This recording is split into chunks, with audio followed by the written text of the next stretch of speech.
So I am obviously outside. You can probably hear birds chirping and dogs barking, and the neighbor decided to mow. But this is where I do my coffee dyeing or tea dyeing, and I usually only do it once a year in the summer.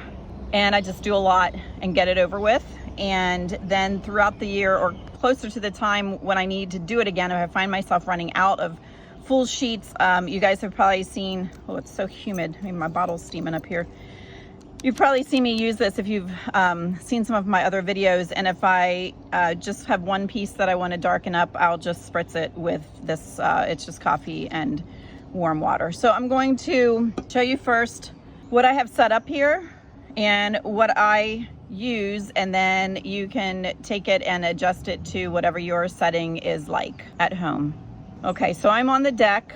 I will insert a picture right here of what I have spread down on my deck for the papers after I dip them, and it is just a plastic tablecloth from the birthday section of the dollar store. On my table here that I'm working on, I just have a puppy pee pad put down. You could just use an old towel that you don't care that gets stained up. You could just layer some paper towels with maybe a trash bag or something underneath, whatever works for you. I have a sponge brush. I have very cheap instant coffee, also from the dollar store. I have a big pan of water, and I'm going to try and swivel the camera so you can see how big it is. Sorry if it makes you sick. It is, I'm gonna say it's bigger than a 13 by 9. Here, I'll put this is a standard sheet of 8.5 by 11, and you can see how much is left on the edges with that in there. So right now my main obstacle is not to drop the camera in the pan of water. Other than that, I just have all of the stuff that I decided that I want to throw in and coffee dye. So now I'm just going to start and show you how I get this process done. A lot of this stuff I did on my last video, so if you didn't see that, I will refer you to that when I pick up a piece from that video. I'm not going to go over details of how I got it to look like that before I throw it in the coffee. And then I also have a lot of plain pieces. You're not going to see me do all of this on camera. I'm just going to show you my technique for some of the different pieces, and then I will be doing a lot off camera, and then we'll come back. And I am trying to squeeze this in before the storms come. But then I also got the idea that I may just let a piece or two lay out in the rain and see what happens to it, and see if I get some neat, unique markings on it. Not through a complete storm, but when it starts to rain, I may just let it out there. And if it turns out kind of cool looking, I will show you that at the end. Okay, so I have approximately 8 to 10 cups of water in here. My pan, I don't know if you can see the dark edge, my pan's filled up to about right here, so about halfway. And I'm going to start, this is a 1/2 cup measuring cup, and there goes an airplane. I'm gonna start with about a cup of that and just stir it around and see what we got. How much coffee you want to put in is completely up to you. You're just going to have to test it and see what you get. Some people like it darker than others. I tend to like mine a little more on the dark side. So we are just going to stir that up and then let it sit for a second.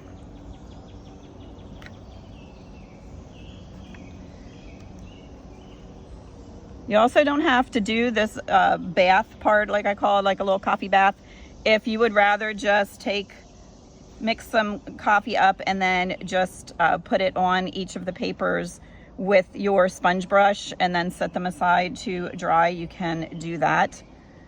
I like to let them in here and get them darkened up, and I like the different texture that you get. I'm not sure texture is the right word, but the different patterns that you can get on the papers, because when they're laying against each other, some of them will wrinkle in different places. And so anyway, I know there's a bazillion different techniques of how to do this. I'm just showing you the technique that I usually do.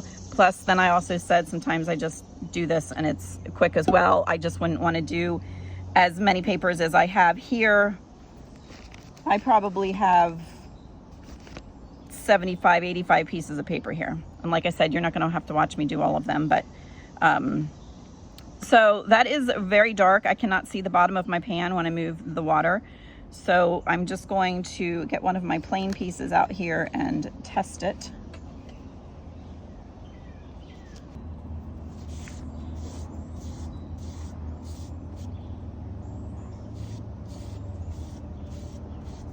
Okay, and that is not dark enough for me, so I am going to add another half cup.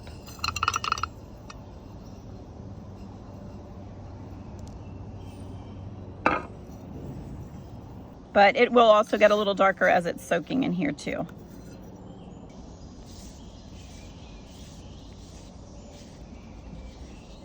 Okay, and that is a good bit darker. So we are going to go with that, and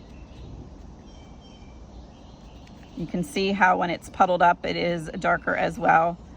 So I am going to leave it at that. So I did end up putting 1.5 cups in, but again, it's going to depend on the size of your pan, how much water you put in to start. I'm guesstimating 8 to 10 cups in there. But again, do your own experimenting, do your own test strip, and based on how you like your coffee dyed papers to look. Okay, so since I have this one started here, I'm just going to smear that out because I don't want that perfect line right there when it goes in the bath. Okay, so I am going to just stick that in there and let it sink to the bottom. If you want to wear gloves, you can do that as well. I'm going to stick another. And you will tear pieces. You can always use torn ones, tear off pieces to use in collages and in the clusters. Okay, so I'm just gonna do a couple here so some sink to the bottom, and I'm just putting them in the way they are. This was just a scrap piece that I had tested out some stenciling on. That's going in too. Let that sink. Get the ants off the table. And this was one that I had just squirted with this ahead of time in the video, and then dropped some granules of coffee on. You also notice I don't put them in a stack because they will be harder to get apart if they are all stacked directly on top of each other. So this one's forward, this one's backward, this one I will put forward. And as we get more and more in here, they will sink to the bottom. Okay. Now these are some that we had stamped on with our permanent ink, so I'm going to put that in there. Then this was the one we experimented on and used the distress inks, not the archival waterproof inks, just so we can see what that is going to look like afterwards. I'm assuming it's going to blur. It may completely disappear, I don't know. But that was our experiment paper, so we're going to get that in there. Then I just have a lot more that we had stamped. I will get those in. We also have the ones that we dip dyed in the paint. And again, I will refer you to that other video so you can see just what we did with these. Okay, and then every once in a while, I like to, I'm gonna have to go get my other jar of coffee. I like to just throw some granules right in on top of the papers, and then that makes a really neat effect also. And it'll make it on the top of that sheet and then on the back of the one that you put in next. I also have a couple of these, and this I've not done before either. I sent these through my, I don't know if you can see it on camera or not. It's corrugated. I sent it through my little hand corrugated maker thing. So we're gonna see what happens with that. And that is just on standard home printer paper.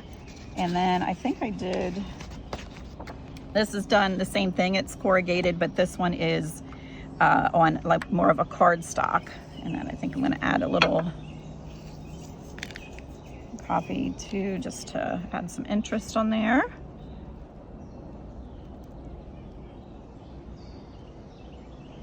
Just keep pushing them down.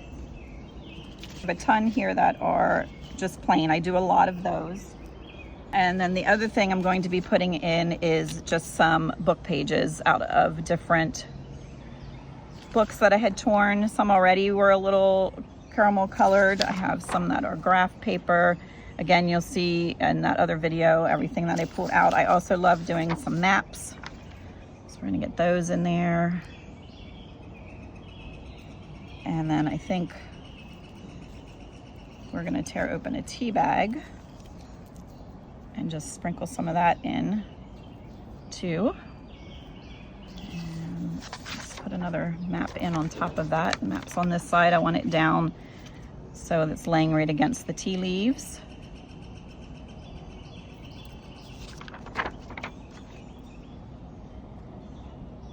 And then we also have these large ones that were scrapbooking paper. So I'm going to put those in too, and it doesn't matter that they come up around the edges a little bit.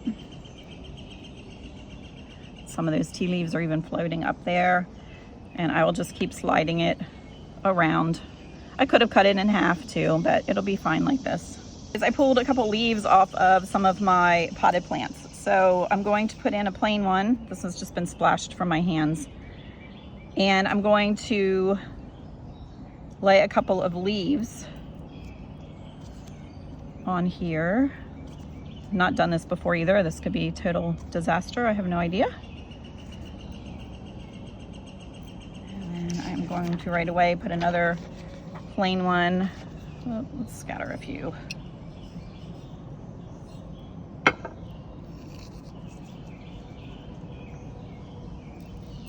Then I'm just going to lay a plain one right in on top of that. And push down and try and get the leaves to stay right there. Again, I don't know if that's going to work. So my bin is getting pretty full here, so I'm going to start taking them out. Obviously the ones on the bottom have been in there the longest. So I'm going to wait another 5-8 minutes, and then I'm going to pull these out and lay them over on the plastic tablecloth, and then I will start with another batch, and I'll pop in from time to time and show you what I'm doing and a few other different things that I'm going to use.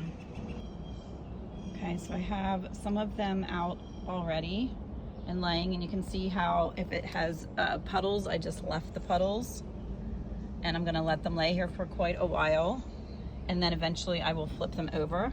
But I did want to show you, when you go to get them out of the pan, don't try and just pick it up by the corner. Dip your hand down in there and then try and get underneath the piece like this, and then bring it up, let it drain a little bit, and then put it over. So again, try and get down and underneath and pick it up like that, rather than picking it up right from the corner. So what else you can do is sprinkle some of the coffee granules or tea leaves on even after you have them out here, and let them dry like that with those on there. Sorry, this is, I'm holding the camera by hand now, so sorry if it's not great. This one you can see too has some granules on that. When it's dry, they will just brush right off.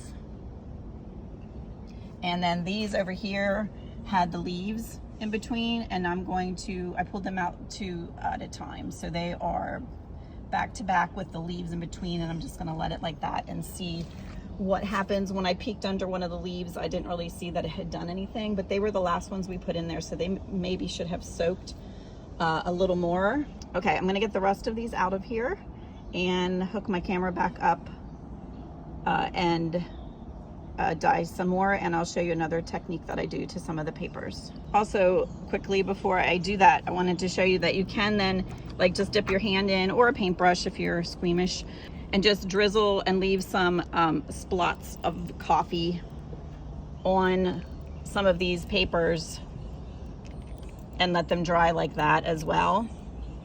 Or you could use this, the spray bottle, but then you're gonna get a finer, and like this one has all those petals, so I am going to just let that dry like that. And then I also wanted to mention too, how long you leave your things in is going to depend also on your paper. Obviously the cardstock can stay in longer than the printer paper. There are different weights of printer paper. If you have the cheapest kind you can get from the dollar store, I would not suggest soaking it too long because the fibers will start to break down. This was probably, the bottom ones of these were probably in maybe a total of 15 minutes. Some people do let them go up to an hour or even overnight, but I would not, again, do that with just cheapo printer paper, because the fibers will start to break down and it'll be very hard to pull them apart and get them out of there. Something else I like to do sometimes is to crinkle these up and just squeeze them a little bit, and then flatten them back out, and then put them in like that. And that just puts another pattern on those as well. So I will do a couple of those, but then you can also roll one up and just tuck it over here in the corner and leave it for a little bit. And I will turn it around once or twice, and then before it gets too terribly soggy, I will flatten that one out as well. So I have all these plain ones left that I'm going to do, which some got splattered up, and I don't mind that. In fact, some of them I will probably squirt a little bit with my spray bottle before I put them in. But I also wanted to show you that I have these numbers that I'm going to also soak in there just to darken them up. If you've watched any of my videos, you see I use those a good bit. These are little envelopes, and we talked in that last video about these going in last because of the glue letting go, but if they do, it can just be put back together with a glue stick. I also have some index cards. I'm going to throw those in, and then I have some envelopes, and again, you have to watch about the glue letting go. But then with the adhesive, I usually put these in on the top because the water will activate the adhesive. So you don't want it down there on the bottom of your pile sticking to the paper then eventually that it comes up with. So to avoid that adhesive being transferred onto any other papers, I will put the envelopes in last on the top of the pile, and I will make sure they're open at the time. All right, I am going to go ahead and just start soaking some of these. This one I'm going to just get it going a little bit here. And I'll just let that sit for a minute or two off to the side before I dunk it in there, just to get some different looking spots on some of them. That was the same. We're just going to put that one in. And I'll sprinkle the rest of the coffee that's in my hand on that. And then I'm going to get this one out.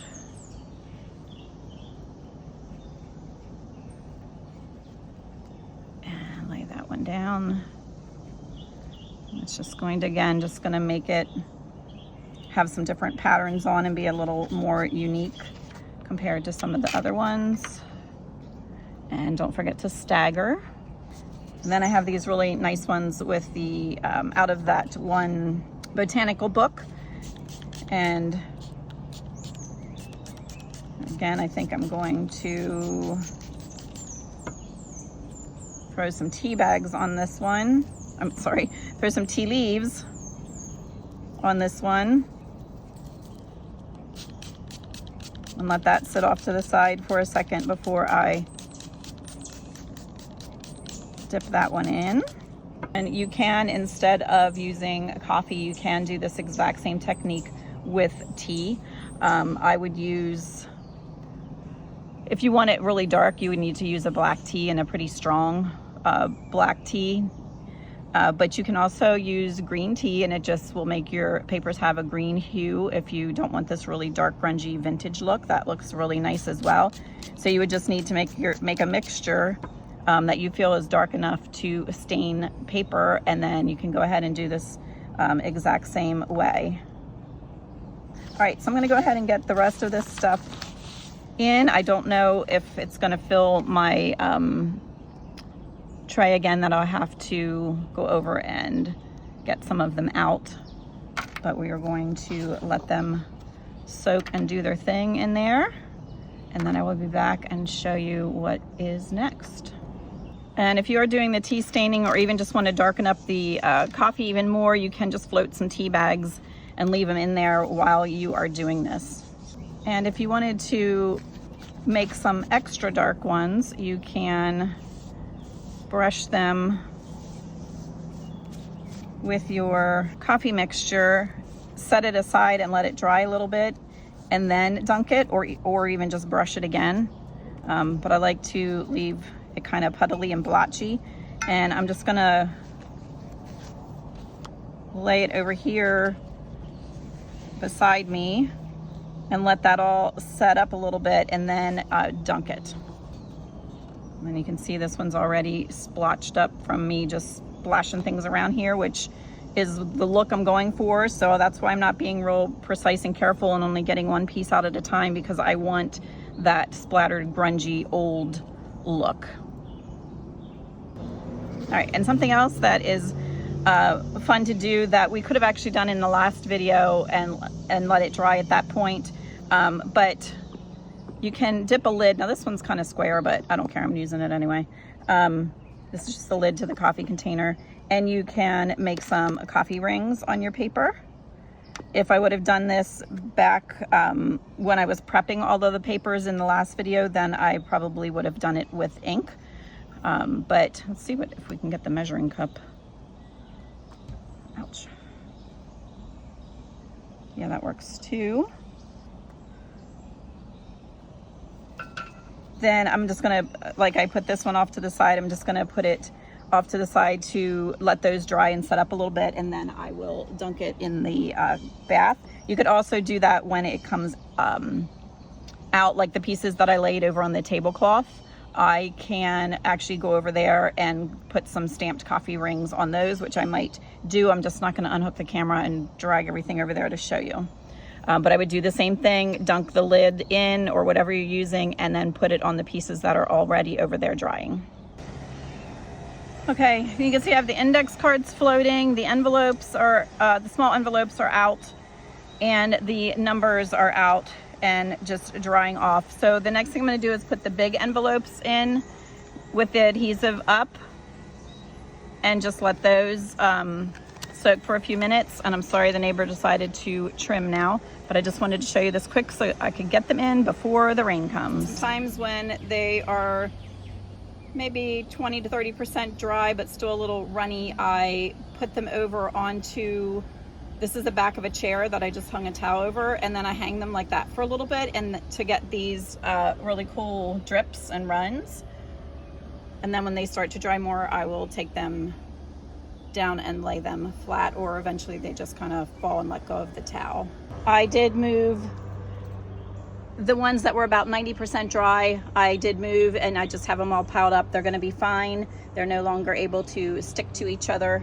And then I do still have some drying up here on that towel. I just wanted to show you the metallic one, if you can pick that up or not while we're out here in the sun. That one did get really nice, and now I'm kicking myself for only having done one of those. That was with the metallic acrylic paint that we did in the first video. I am inside now. It did start to rain before I got everything cleaned up, so I do have some coffee dye papers with raindrops on that I can show you how they got. I'll do that at the end.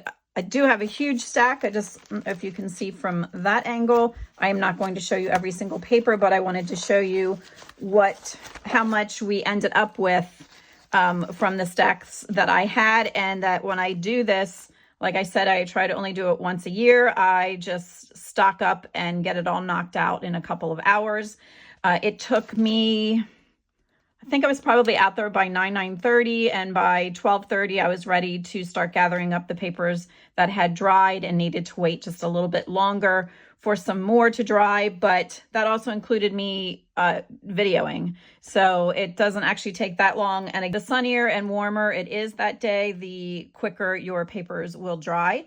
When I thought it was going to rain, I did get out the hair dryer, and I thought I was going to have to hurry some of them along, but it did wait until these were dry and they're nice and crunchy and ready to go.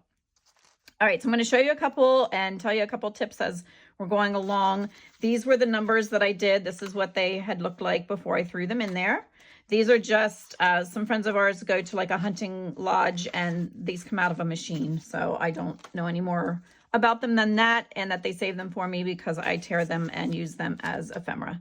The envelopes, this one did come apart, not a big deal. We will just put some glue there when we're ready to use it. The adhesive is gone, and since I floated them on the top, it did not get stuck to anything else. So they got really nice. The little envelopes, the glue held on those. The one thing you want to remember if you're doing something like this is when they are about, I'd say 3/4 of the way dry, enough that you can handle them, you want to stick something down in there just to make sure that they're not going to dry completely stuck together. But wait until you can handle them so they don't tear. And then the index cards, they got really nice as well. Some are darker than others. Some I double dipped, some I splattered. That one got really cool. All right, and then the book pages that I had torn out, these got really nice. The graph paper also, these were some that I had sprinkled coffee on while they were still a little damp. Also, just take note, if it's very humid when you're doing this outside, put your lid back on your coffee, because I did not, and it all started just to turn into great big clumps instead of the dried crystals because the humidity got to it. It still worked, but for the part that I was sprinkling. All right, and these were just some other book pages that I had torn. The coloring book pages got really nice. I like those. Nice and grungy. These were the maps. They also got nice.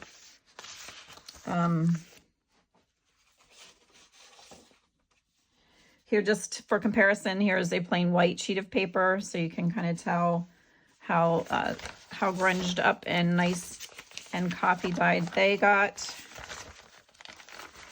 These are all maps. This was out of that one travel guide. They were like little coupons. I thought they would be cute, torn apart into some ephemera. And then these were the ledgers. And then more of the plant book papers. They got nice and caramel also, if you compare it to the white.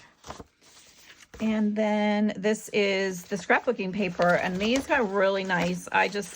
They just kind of remind me of like old timey wallpaper.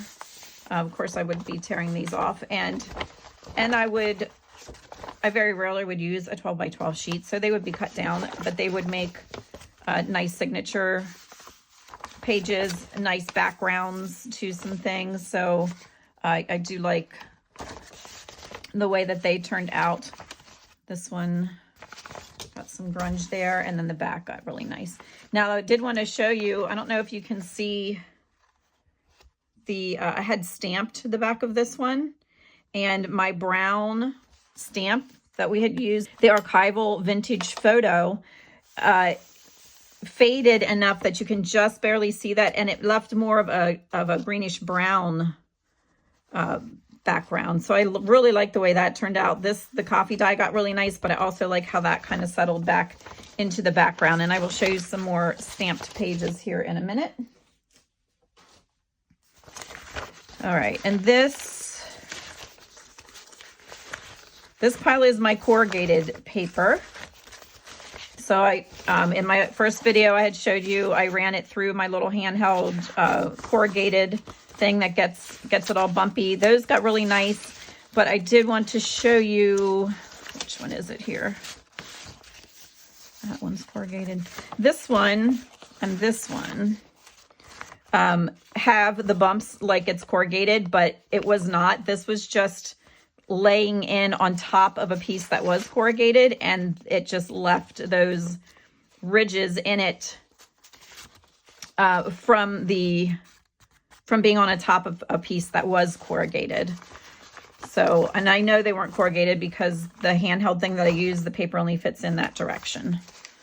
So those turned out nice. Some I double dipped. They got really nice and dark. Again, we'll put it next to something white. So that was all the corrugated pieces. Now I had a little trouble with this one that I had stamped. I put it down in the bin and totally forgot. Like, I couldn't see it because the water was so dark, and thought I had them all out, and I didn't. So when I went to pull it out, it was really very fragile, and it did tear, obviously, in a number of places. But I don't mind. I dried it anyway, and when I use this, I will be just tearing some numbers off and using them in a piece of ephemera. So this page is still quite usable for what I do. I, of course, couldn't make it a signature page or anything. And then this is also just to show you how some of the stamps fade. This was done with vintage photo. This was done with the green. This was the mowed lawn. So you can see how it stained the paper, but we lost all of the green, and it left almost a bluish, blackish cast there. And again, this was vintage photo, and it left us with that really cool faded green background. This was the, what is that one? Hickory Smoke. So this was just meant to look like old invoices, and I will be tearing along those. So they got nice as well. Again, that's when I missed dyeing. But they got nice. And this was the like tickets. This one I double dipped, I believe. And then this again, we did vintage photo, and it came out this really cool color. This, I believe, was my scrap paper, where I just had some of the one-offs that I did after I inked up my stamp. So I think that's one of my favorite ones, actually. That got really nice. And then this one is another one with the invoices stamped on it, and that got really nice too. I love this edge there, and that you can just barely make out that there's some script back there. This is one of the crackled backgrounds, and I wish I would have double dipped this one. This one did not stay in very long. This was where we stenciled, and you can just make out the words in there. This was crackled with the vintage photo, and these both were, this was crackled with Hickory Smoke. This is crackled with vintage photo, but you can see the difference of the printer paper. The ink did not hold up as well as it did on the cardstock.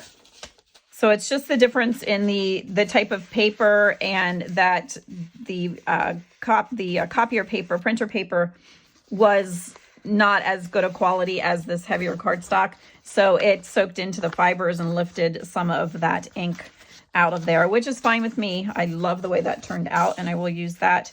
And then this again is cardstock, and this was done with the black soot, and that one held up much better. I wish I would have double dipped this one too, but it still is, it still did turn it, but I wish I would have, and I still could spritz it or something. And then this was another one of my one-off scrap papers. You can see there's just all kind of bits and pieces and odds and ends of stuff on there. So that got really nice. All right, so now we're down to just the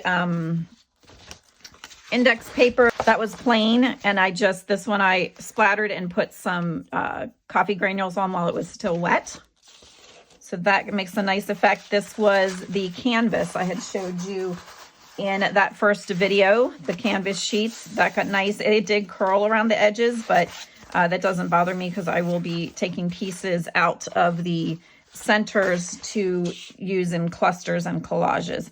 And now we're to the ones that we had dip dyed in that first video. These got really beautiful, make a really pretty signature page, even a cover to a journal. This is on the cardstock.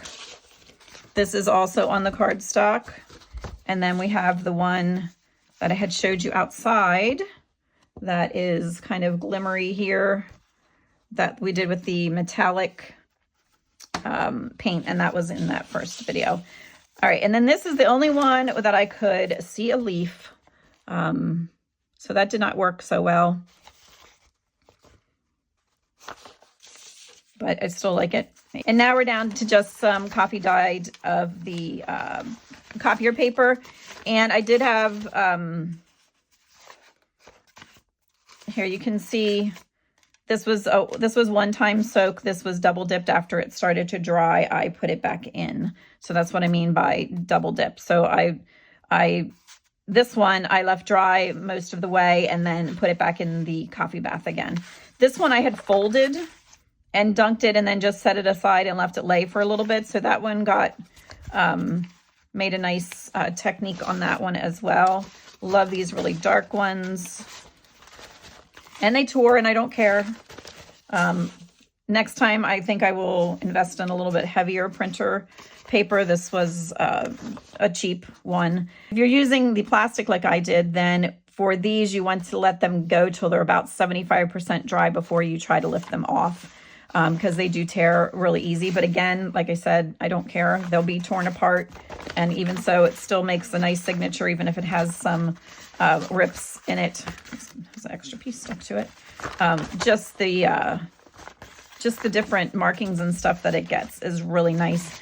But what I would also had done with, since it was on the plastic, when stuff started to be dry enough that it wasn't drippy anymore, I pulled them off that plastic and flipped them over and just laid them other places. I had them strung on the railing and over on chairs, and just even right on the deck, because at that point they weren't going to make any kind of mess or leave a mark behind.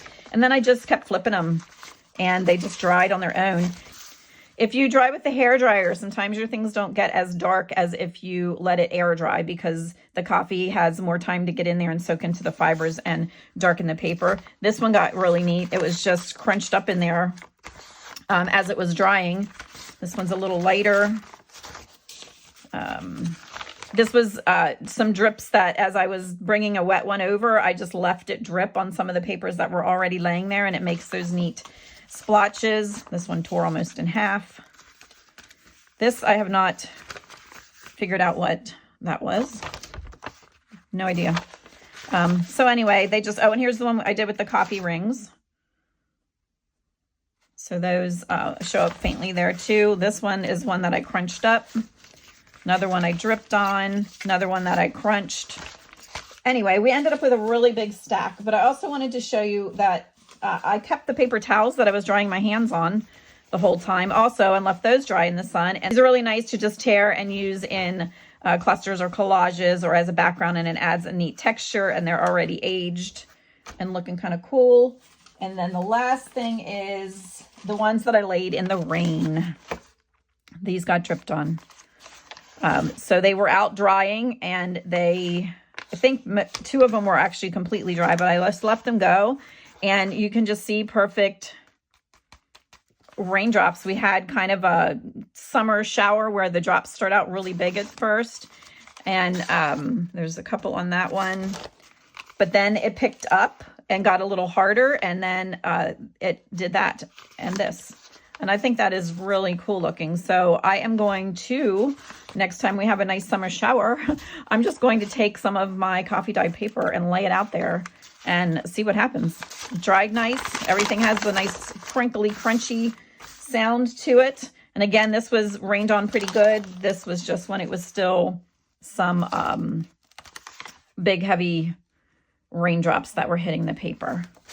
All right, so as you can see, we ended up with a lot of things, a lot of different things. I will keep these separate to store. So I have all my plain separated from the stuff that's stamped and stenciled, and separate from the old timey book pages so that when I'm ready and need something, it is right at hand. And it didn't take all that long. As stuff was drying, I was dipping, and then when that stuff was dry enough to move, I got it out of the way so I could put the stuff that was in the coffee bath over onto the plastic to dry. You could also use the puppy pee pads to put things on to dry, and then those, you can just let those dry as well, and then you reuse them. Just let them lay in the sun, and it doesn't matter what they look like till you get them out again to use. If there's anything else I forgot to tell you, I will leave it at the top comment. And if there's any questions that you have, please go ahead and put them in the comments as well. And I know that there are 4 million different ways to coffee dye and tea stain your paper. So this is just my technique and how I do it. If you don't like this way, then please follow somebody else's procedure. I just wanted to give you a overview of how I do it, and it works for me. And like I said, I only have to do it about once a year. And if it's not so stinking humid, I actually enjoy just being out there outside and not down in the lower level in the studio, and just dyeing some papers, because I know I'm going to end up with some really awesome things in the end. All right, thanks for hanging out with me today, and I will see you in the next one.